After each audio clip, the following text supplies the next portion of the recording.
Hello সবাইকে, আমি অন্তরা। আমার চ্যানেল গল্পের বইতে সবাইকে স্বাগত।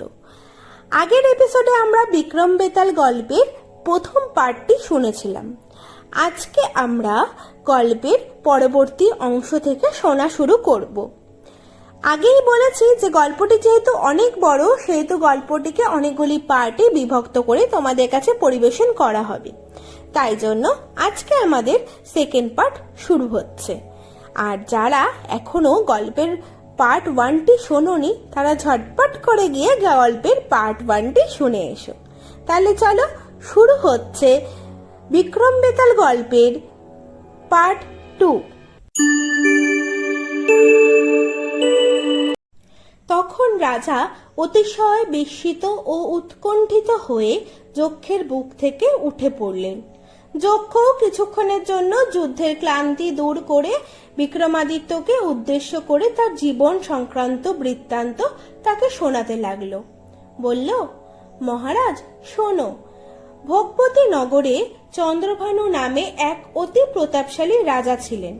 তিনি একদিন মৃগয়ার অভিপ্রায়ে এক বনে প্রবেশ করে দেখলেন এক সাধু মাথা নিচের দিকে ও পা আকাশের দিকে করে ধ্যান করছেন।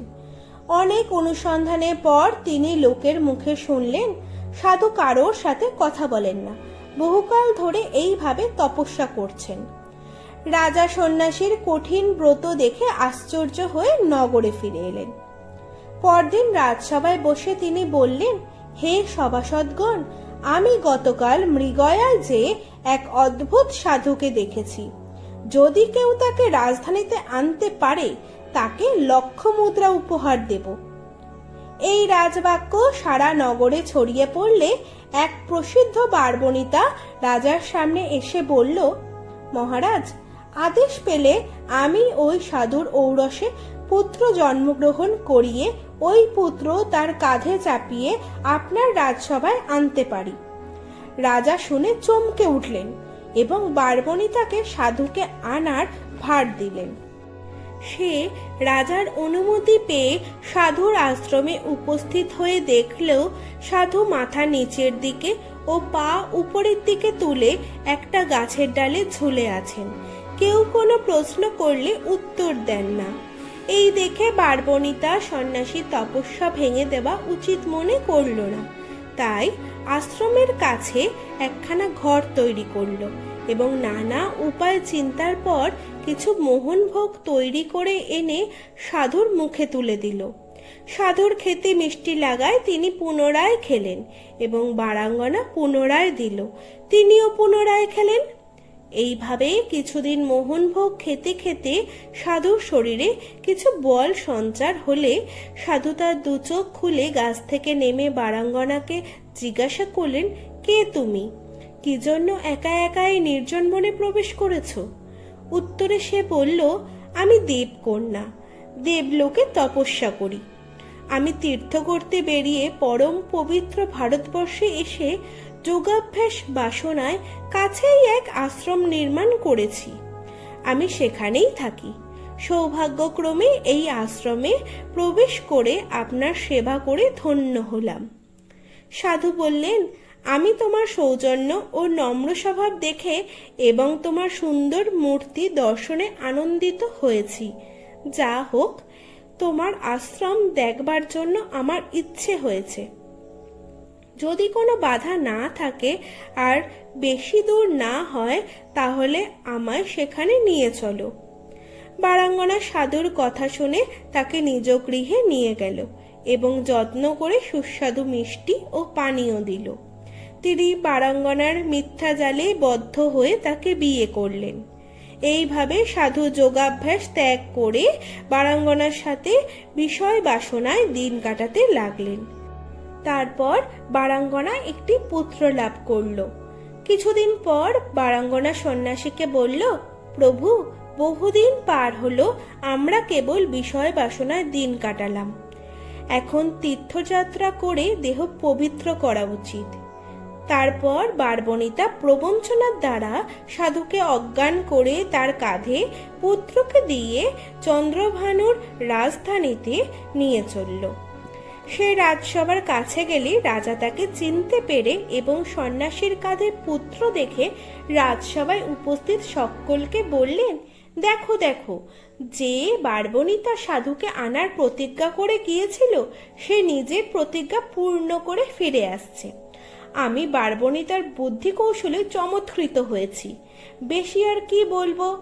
এই বুদ্ধিমতী বারবণিতা চিরশুষ্ক নিরস গাছকেও ফুলে ফলে পূর্ণ করেছে। সভাস্থ সকলে বললেন, মহারাজ ঠিকই বলেছেন, এ সেই বারাঙ্গনাই বটে। রাজা ও সভাসদদের এইরূপ কথোপকথন শুনে সাধুর চৈতন্যোদয় হলো এবং মোহ কেটে গেল। তখন সন্ন্যাসী পূর্বে সব কথা মনে মনে আলোচনা করে রাগে জ্বলতে লাগলেন এবং নিজেকে ধিক্কার দিয়ে বললেন, মায়ায় মুগ্ধ হয়ে চিরদিনের সঞ্চিত কর্মফল থেকে বিতাড়িত হলাম।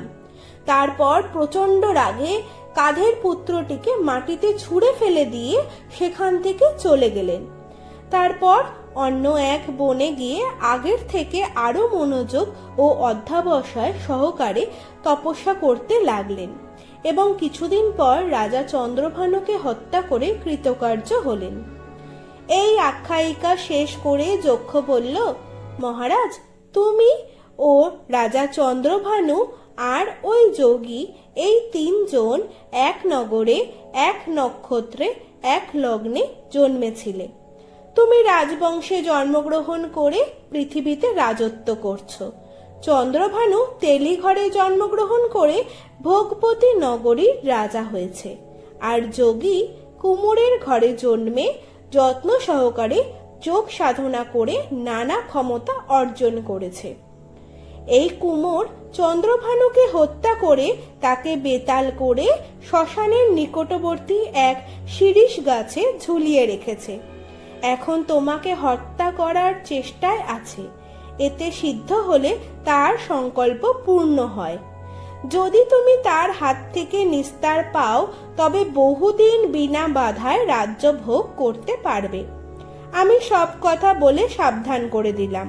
তোমার এ বিষয়ে সবকিছুই জানা আছে, অতএব সাবধান হও।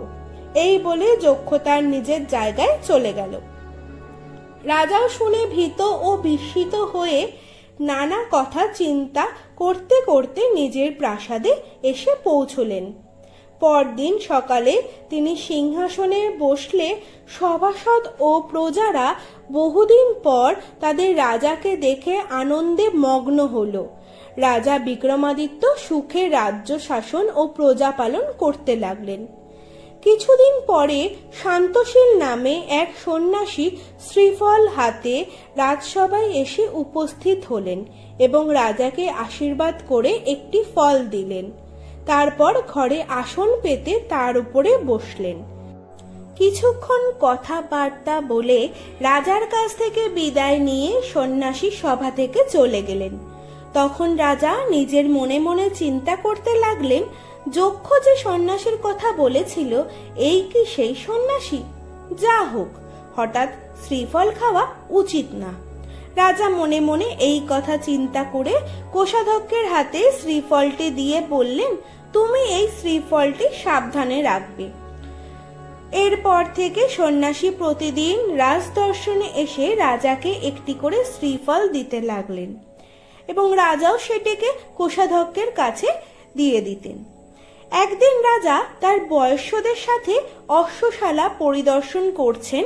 এমন সময় সন্ন্যাসীও সেখানে উপস্থিত হয়ে আগের মতো যখন ফল দিতে গেছেন, তখন ফলটি রাজার হাত থেকে পড়ে গিয়ে ফেটে গেল এবং তার মধ্যে থেকে এক অপূর্ব রত্ন বের হয়ে এলো।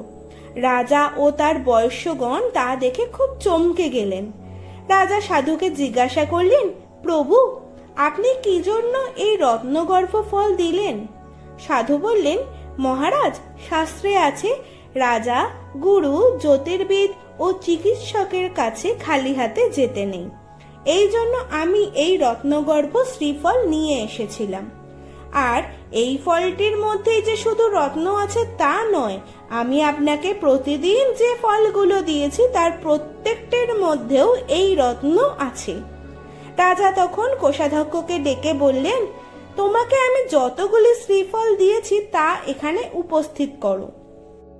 কোষাধ্যক্ষ রাজার আদেশ অনুসারে সমস্ত শ্রীফল সেখানে নিয়ে গেলে রাজা প্রত্যেকটি ফল ভেঙে দেখলেন প্রত্যেকটির মধ্যেই একটি করে রত্ন আছে। এই দেখে রাজা আহ্লাদিত ও চমৎকৃত হলেন এবং রাজসভায় গিয়ে এক জহুরীকে ডেকে ওই সমস্ত রত্নগুলি পরীক্ষা করার আদেশ দিয়ে বললেন, প্রত্যেকটি রত্নের মূল্য কত হবে ঠিক করে দাও। রাজার এই কথা শুনে জহুরী প্রত্যেকটি রত্নের লক্ষণ পরীক্ষা করে বলল, মহারাজ, নির্ভুল বিবেচনা করে দেখলাম সব কয়টি রত্নই সর্বাঙ্গ সুন্দর, প্রতিটির মূল্য কোটিরও বেশি, অর্থাৎ এ সকলই অমূল্য রত্ন। রাজা শুনে খুব আনন্দিত হলেন এবং কিছু পারিতোষিক দিয়ে জহুরীকে বিদায় করলেন। তারপর তিনি সন্ন্যাসীর হাত ধরে তাকে সিংহাসনে বসিয়ে বললেন, প্রভু, আমার সাম্রাজ্য আপনার ওই রত্নগুলির সমান দাম হবে না।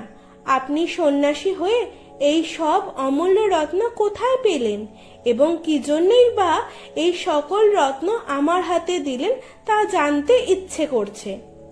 সন্ন্যাসী বললেন, মহারাজ, ঔষধ আর মন্ত্রণা সবার সামনে বলা ঠিক নয়।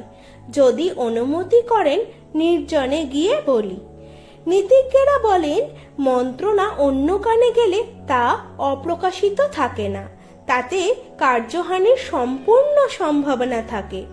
4 জন জানতে পারলে জানাজানি হয়, কিন্তু কার্যসিদ্ধি হয় না। আর 2 জনের কথা মানুষ তো দূরের কথা, স্বয়ং ব্রহ্মাও জানতে পারেন না। এই কথা শুনে রাজা সন্ন্যাসীকে নির্জনে নিয়ে গিয়ে বলতে লাগলেন, হে যোগীশ্বর, আপনি আমায় এত রত্ন দিলেন, কিন্তু একদিনও আমার বাড়িতে খেলেন না। এজন্য আমি আপনার কাছে খুব লজ্জিত হচ্ছি। আপনার যদি কিছু বলার থাকে তবে তা বলুন, আমি প্রাণ দিয়েও তা রক্ষা করব। সন্ন্যাসী বললেন, মহারাজ, গোদাবরীর তীরে এক শ্মশানে আমি মন্ত্রসিদ্ধ করব বলে ঠিক করেছি। তাতে আমার অনেক ক্ষমতা লাভ হবে। অতএব তোমার কাছে আমার প্রার্থনা এই, তুমি একদিন সন্ধ্যা থেকে সকাল পর্যন্ত আমার কাছে থাকবে। তুমি কাছে থাকলে আমার মন্ত্র সিদ্ধ হবে। রাজা বললেন, নিশ্চয়ই যাব। আপনি দিন ঠিক করে দিন। সন্ন্যাসী বললেন, তুমি আগামী ভাদ্র কৃষ্ণা চতুর্দশীতে সন্ধ্যাবেলায় একা আমার কাছে যাবে। রাজা বললেন, আপনি নিশ্চিন্ত থাকবেন, আমি নিঃসন্দেহে ঠিক সময়ে আপনার আশ্রমে পৌঁছাবো। রাজাকে এইভাবে কথায় বদ্ধ করে বিদায় নিয়ে সন্ন্যাসীর নিজস্ব আশ্রমে ফিরে গেলেন। তাহলে আজকে গল্প এইটুকুই। গল্পের বাকি অংশ শুনতে হলে সঙ্গে থাকো। বাকি গল্প আসছে পরের পার্টে। প্রথমেই বলেছি, যেহেতু গল্পটি অনেক বড় সেই জন্য অনেকগুলি পার্টে ভাগ করে দেওয়া হচ্ছে, তাই বাকি কিছুটা অংশ আসবে পরের পার্টে। প্রতি সোম, বুধ, শনি ঠিক রাত্রি 10টায় আসছি আমি আমার গল্পের সম্ভার নিয়ে। তাই জন্য প্রতি পার্টে তোমরা কিন্তু সোম, বুধ, শনিতে গল্প পাবে। তাহলে পরে এই গল্পটি যদি তোমাদের ভালো লাগে এবং পরের পার্টগুলো শুনতে ইন্টারেস্টেড থাকো, তাহলে কিন্তু অবশ্যই চ্যানেলটাকে সাবস্ক্রাইব করে দিও এবং বেল আইকনটা টিপে অল নোটিফিকেশনে ক্লিক করে দিও। আর যদি গল্পটি পছন্দ হয় তাহলে পরে লাইক, কমেন্ট আর শেয়ার করে দিও।